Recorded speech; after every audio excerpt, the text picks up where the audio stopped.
Hello everyone, welcome back to our channel. आज हम एक बहुत ही इम्पोर्टेंट न्यूज़ पर डिस्कस करने वाले हैं। Indian astronaut to land on moon in 2014। ये यूपीएससी के लिए काफ़ी इम्पोर्टेंट है, specially space technology, science and tech और गवर्नमेंट इनिशिएटिव्स के लिए। और इस वीडियो के लास्ट में हमने UPSC prelims and mains practice question answers को डिस्कस किया है। तो आप सभी से रिक्वेस्ट है कि वीडियो को लास्ट तक ज़रूर देखें। और अगर आप रेगुलर हमारे वीडियोस देखते हैं तो प्लीज़ हमारे टेलीग्राम चैनल को ज्वाइन करें। वहाँ इस न्यूज़ का पीडीएफ आप डाउनलोड भी कर सकते हैं और इसका लिंक आपको इसी वीडियो के डिस्क्रिप्शन में मिल जाएगा। आइए अब इस न्यूज़ को पॉइंट के थ्रू समझते हैं। यूनियन मिनिस्टर जितेंद्र सिंह ने लोकसभा में अनाउंस किया है कि 2040 तक एक इंडियन एस्ट्रोनॉट मून पर लैंड करेगा। ये मिशन विकसित भारत 2047 के विजन का पार्ट है। इसके फ्यूचर इनिशिएटिव्स को भी देख लेते हैं। 2020 में प्राइवेट सेक्टर के लिए स्पेस सेक्टर ओपन किया गया था। इंडिया की स्पेस इकोनॉमी को देखा जाए तो $8 बिलियन तक पहुंच गया है और ऐसा हो ही सकता है कि अगले 10 सालों में ये $45 बिलियन भी हो जाए। अब चलिए कुछ अपकमिंग मिशंस के बारे में जान लेते हैं। 2026 uncrewed space mission with robot Vyommitra, 2027 में गगनयान मिशन, 2035 में भारत अंतरिक्ष स्टेशन सेटअप और 2040 में Indian astronaut to land in moon. तो इन सब से क्या होगा, क्यों इन मिशंस की ज़रूरत है और क्या है इसका इम्पोर्टेंस?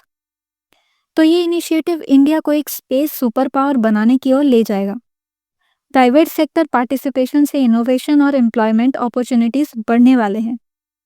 इसके बाद इंटरनेशनल कोलैबोरेशंस और स्ट्रैटेजिक एडवांटेजेस भी इसमें होंगे। चलिए यहाँ तक हमने न्यूज़ को डिस्कस कर लिया है। अब पहले इसके प्रीलिम्स क्वेश्चन आंसर्स की बात करते हैं। कौन से ईयर में भारत अंतरिक्ष स्टेशन को स्टैब्लिश किया जाएगा? और इसका आंसर है 2035। सेकेंड क्वेश्चन है कि इन ऑप्शंस में से कौन सा स्टेटमेंट गगनयान मिशन को रिलेट करता है? तो आंसर है B, India's first human space flight mission. अब आते हैं इसके मेंस क्वेश्चंस की ओर। विकसित भारत 2047 के अकॉर्डिंग 2040 तक मून पर एक इंडियन एस्ट्रोनॉट को भेजने के बारे में डिस्कस करना है।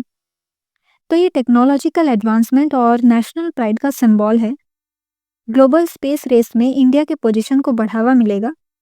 लूनर जियोलॉजी, मिनरल रिसोर्सेज और स्पेस एक्सप्लोरेशन में साइंटिफिक रिसर्च को बढ़ावा देता है। भारत की स्पेस इकोनॉमी में प्राइवेट पार्टिसिपेशन को एनकरेज करता है। इंडियन स्पेस स्टेशन 2035, गगनयान 2027 तो इनका सपोर्ट भी करता है। विकसित भारत 2047 के लॉन्ग टर्म विजन में योगदान देता है। इसके बाद है भारत का 2035 तक स्पेस स्टेशन सेटअप करने और 2040 तक मून पर लैंड करने का टारगेट है। तो इन सब में आने वाले चैलेंजेस को एक्सप्लेन करना है जो सब भारत को फेस करना पड़ सकता है। सबसे पहले है फाइनेंशियल प्रॉब्लम्स, जैसे कि $45 बिलियन की ज़रूरत है, जिससे बजट पर प्रेशर पड़ सकता है। Technological problems, life support system re entry challenges है इसमें। एडवांस्ड एस्ट्रोनॉट ट्रेनिंग, रोबोटिक्स और एआई इंटीग्रेशन में ह्यूमन रिसोर्सेज और स्किल का गैप। फिर है जियोपॉलिटिकल कंपटीशन, तो चाइना और यूएसए पहले ही इन मिशंस पर आगे बढ़ चुके हैं। सस्टेनेबिलिटी कंसर्न्स, इसमें क्या है कि स्पेस में लॉन्ग टर्म सर्वाइवल के लिए फूड, वाटर, एनर्जी, इन सभी चीज़ों की रिक्वायरमेंट्स होती हैं।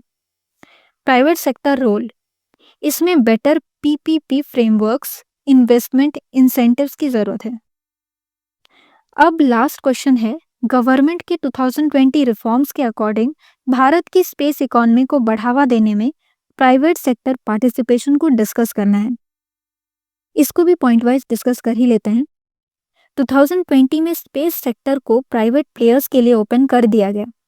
Sky root, Agnikul, Pixxel, etc जैसे स्टार्टअप्स में ग्रोथ हुआ है। Satellite launches, data analysis, space related services में इंक्रीज होना, और इससे 2030 तक भारत की स्पेस इकोनॉमी को $45 बिलियन तक पहुंचने में हेल्प मिलने वाली है। नेक्स्ट पॉइंट है कि इसरो पर बर्डन भी कम होगा। Strong regulatory framework technology transfer और फंडिंग सपोर्ट की ज़रूरत है। तो फ्रेंड्स, ये कुछ प्रीलिम्स एंड मेंस के क्वेश्चन आंसर्स हमने डिस्कस किए। इसी को अच्छे से रिवाइज़ करना है, क्योंकि पता नहीं होता है ना कि कहाँ से एग्ज़ाम में क्वेश्चन्स आ जाए। इससे बेटर तो यही है कि हम हर चीज़ को अच्छे से पढ़ते रहें, और अगर आप क्वेश्चंस को समझ रहे हैं तो फिर अपने वर्ड्स में भी आप आंसर लिख सकते हैं, क्योंकि क्वेश्चन को समझना बहुत ज़रूरी है। तब कहीं जाके आप आंसर्स इजीली लिख पाएंगे। और ऐसे ही हमारे चैनल से अपडेटेड रहिए, ताकि नेक्स्ट वीडियो में कुछ इसी तरह की इंपॉर्टेंट न्यूज़ हम आपके लिए लेकर आए।